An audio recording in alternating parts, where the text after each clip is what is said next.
Crazy plans, crazier escapes. Let's dive into the most insane breakouts history forgot to mention. Escape number 1, Yoshi Shiratori, the Japanese Houdini. Japan, 1936. Yoshi Shiratori sits in a cell designed specifically for him. He's been called the Houdini of Japan, and he's earned it. This is his 4th prison because he escaped the first 3. The guards call him uncatchable. The warden calls him impossible. And they're about to learn they're both right. Shiratori was sentenced to death for murder. He claimed he was innocent.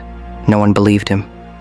So he decided he'd rather die trying to escape than wait for the noose. His first escape? He dislocated both shoulders, squeezed through the food slot in his door, then popped his shoulders back into place. The guards couldn't believe it. Caught, sent to another prison. Second escape?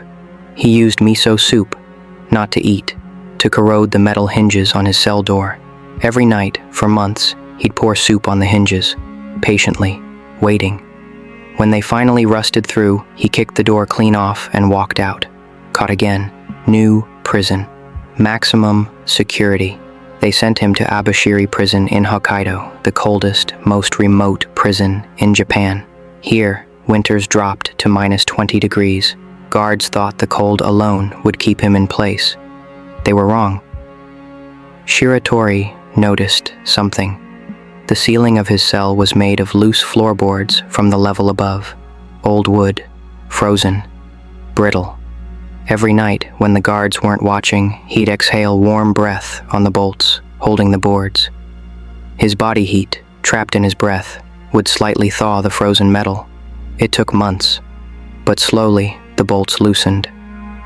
On a freezing night in 1942, Shiratori removed the bolts, pulled down a floorboard, squeezed through a gap barely wider than his shoulders, climbed into the space between floors, found a weak wall, kicked through, and emerged outside in the middle of a snowstorm.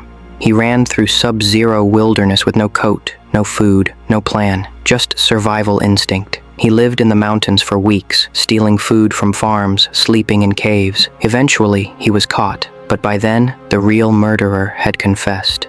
Shiratori was innocent. The charges were dropped. He spent his remaining years as a free man, and when he died in 1979, they found sketches in his belongings. Drawings of every prison he'd escaped from. Blueprints, weak points, escape routes. Even in freedom, he never stopped planning his next escape. Escape number 2, Witold Pilecki, the volunteer, September 1940. A Polish resistance fighter named Witold Pilecki does something no sane person would do. He volunteers to be arrested by the Nazis. His mission? Get sent to Auschwitz, build a resistance network inside, gather intelligence, then escape and tell the world what's happening. At this point in history, the Allies don't know the full horror of the concentration camps. Pilecki is about to find out firsthand. He's given the number 4859. For 2.5 years, he survives hell. He watches friends starve, watches them die in gas chambers, watches the Nazis' perfect industrial murder, and all the while, he's building a network, smuggling information out, organizing resistance. But by 1943, Pilecki realizes something terrible. The Allies aren't coming. His reports are being ignored. No one believes what he's telling them about the death camps. So he makes a decision. If no one will listen to a report from inside Auschwitz, maybe they'll listen to someone who escaped. April 26, 1943. Pilecki and 2 other prisoners are assigned to a night shift at a camp bakery outside the main compound. They wait until 2 a.m., then they move. They cut the phone lines to the guard towers, smashed the lock on the bakery door, sprinted toward the outer fence. One man got tangled in barbed wire. Pilecki and the others pulled him free, ripping flesh, leaving blood on the fence. They could hear shouts, dogs barking, searchlights sweeping the darkness. They ran for 7 hours straight, through forests, across rivers, stealing civilian clothes from a farmhouse. By sunrise, they'd put enough distance between themselves and the camp that the dogs lost their scent. Pilecki made it back to Warsaw. He wrote a detailed report about Auschwitz, about the gas chambers, the crematoriums, the systematic extermination. The report was smuggled to the Allies. They still didn't believe it. Not until they liberated the camps themselves did they realize Pilecki had been telling the truth all along. After the war, Pilecki continued fighting, this time against the Soviets occupying Poland. In 1948, the communist government arrested him, called him a spy, and executed him. He was 47 years old. For decades, his story was buried, censored, forgotten. Only after the fall of communism did Poland finally recognize what he'd done. The man who volunteered for Auschwitz survived, escaped, and tried to save millions. And almost no one knows his name. Escape number 3, John Gerard, the Tower of London. October 1597, the Tower of London. For 500 years, it's been England's most secure prison. Traitors go in, they don't come out. Father John Gerard is a Catholic priest. In Protestant England, that makes him a traitor. He's been tortured, hung by his wrists until his shoulders dislocated, interrogated for days. Queen Elizabeth's spymaster, Sir Robert Cecil, wants names. Gerard won't give them, so they leave him in a cell, assuming time will break what torture couldn't. But Gerard is thinking. The tower has 40-foot walls, armed guards on every level. The only way out is through the main gate, and that's watched day and night, unless you don't use the gate. Gerard manages to smuggle a letter out through a sympathetic guard. The letter reaches Catholic allies in London. They smuggle back a response, and a thin rope hidden in a barrel of food. Gerard's plan is insane. His cell has a small window facing the outer wall. If he can get a rope across the moat to the far side, someone could secure it. Then he'd have to climb across, 40 feet above freezing water in the dark with dislocated shoulders. October 5th, midnight. Gerard's allies row quietly across the moat in a small boat. Gerard throws the rope from his window. Once, twice. It takes 6 tries before they catch it. They tie their end to a post on the far bank. Now comes the hard part.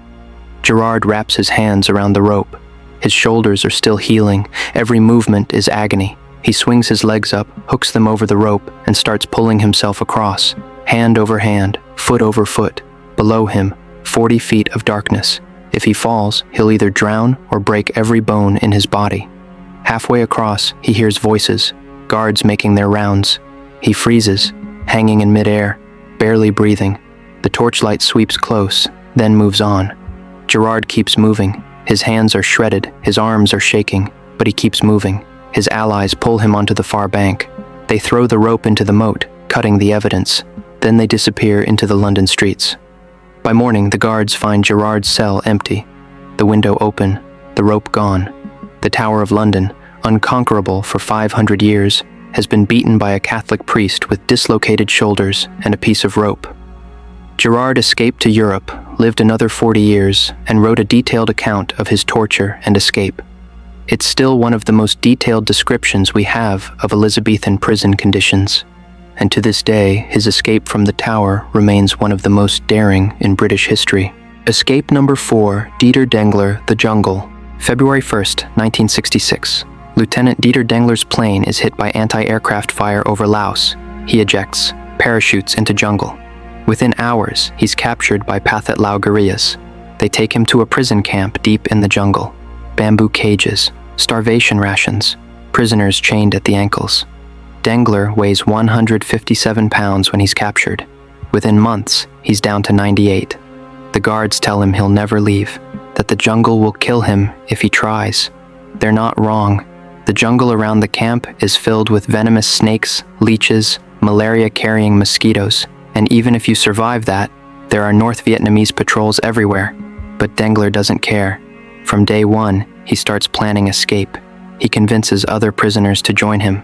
They smuggle makeshift weapons, sharpened bamboo, rocks, a rusty nail. They study the guards' routines, wait for the right moment. June 29th, 1966. Monsoon season. The guards are relaxed, thinking no one would try to escape in this weather. That's exactly why Dengler chooses it. At dawn, they strike. Dengler grabs a guard's machete. Another prisoner seizes a rifle. Within seconds, the guards are overpowered. 7 prisoners run into the jungle. Within a day, they're lost. The jungle is a nightmare. Every step is a fight through thorns, vines, mud. They have no food, no map, no real plan except head toward Thailand. One by one, the group splits apart. Some give up. Some die from infection or starvation. Others are recaptured. Dengler keeps moving. For 23 days, he walks through hell. He eats insects, snakes, raw frogs. He uses his flight suit to collect rainwater. His feet are shredded. His body is covered in tropical ulcers. He's delirious with fever. On day 23, he stumbles to a river. He's so weak he can barely stand, and that's when he sees it. A Sky Raider aircraft flying overhead. He waves, screams. The plane flies past, then it circles back. The pilot sees something moving below. He drops lower, realizes it's a human. He radios for a rescue helicopter. 30 minutes later, a chopper lands. The crew almost doesn't recognize Dengler as human. He's skeletal, covered in sores, barely conscious. They load him aboard and fly him to safety.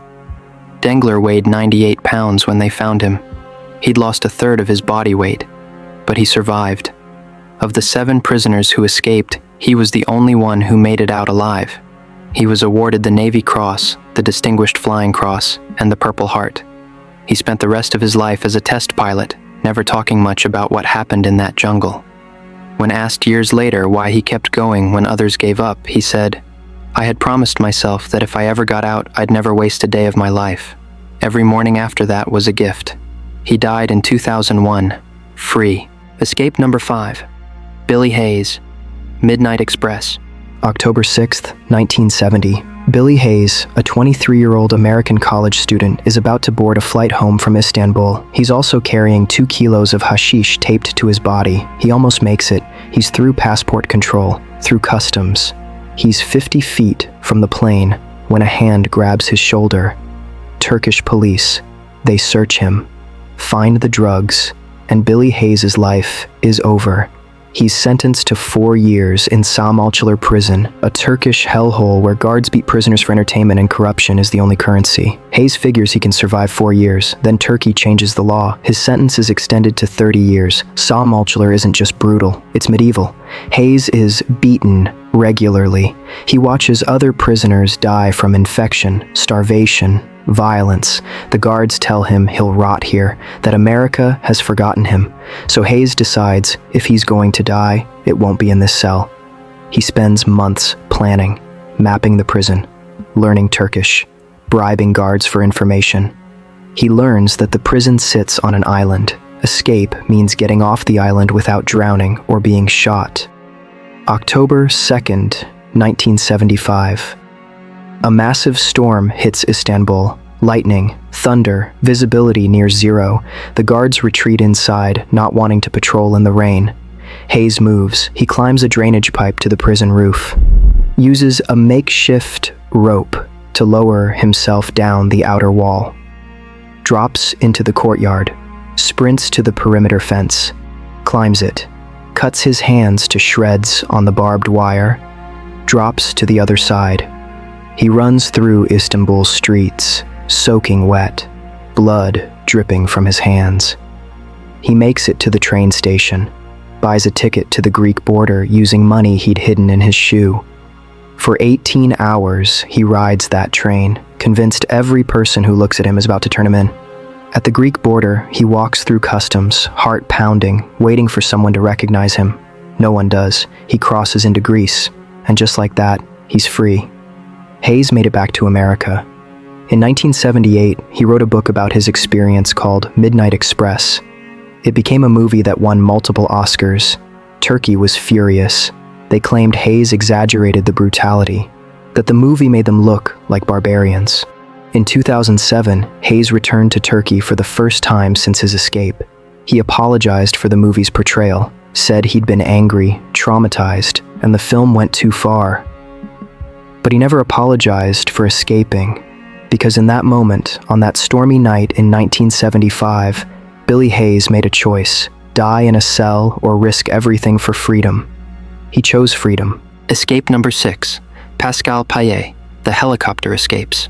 April 12th, 2001, Luynes prison in southern France. It's lunchtime. Guards are relaxed. Prisoners are in the yard. No one is looking up. A helicopter drops out of the sky, lands directly in the prison yard. 3 masked men jump out. They're armed. They move fast. The guards freeze. By the time they react, the men have grabbed a prisoner, Pascal Payet, and dragged him into the helicopter. The chopper lifts off. The whole thing takes 90 seconds. Pascal Payet is free. And this is only the beginning. Payet is a career criminal, armed robbery, assault. But he's not famous for his crimes.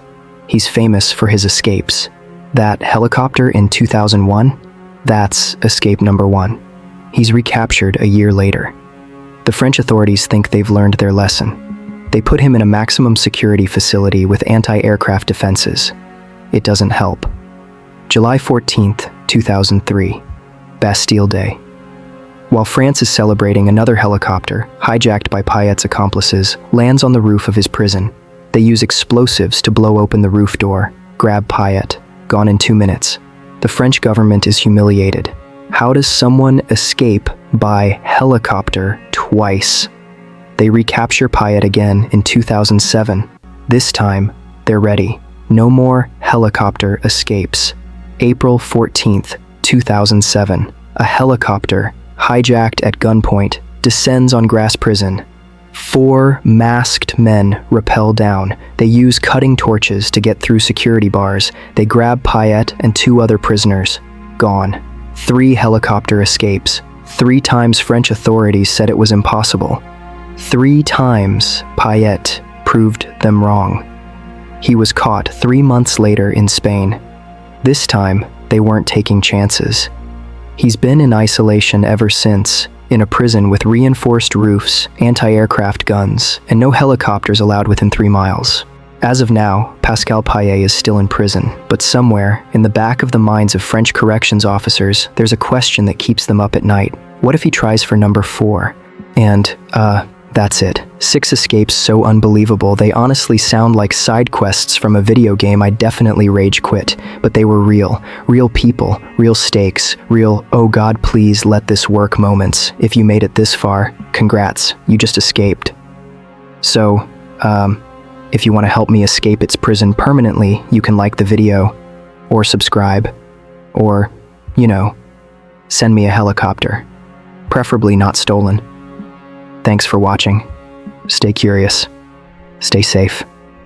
And maybe don't pour miso soup on anything important, just in case.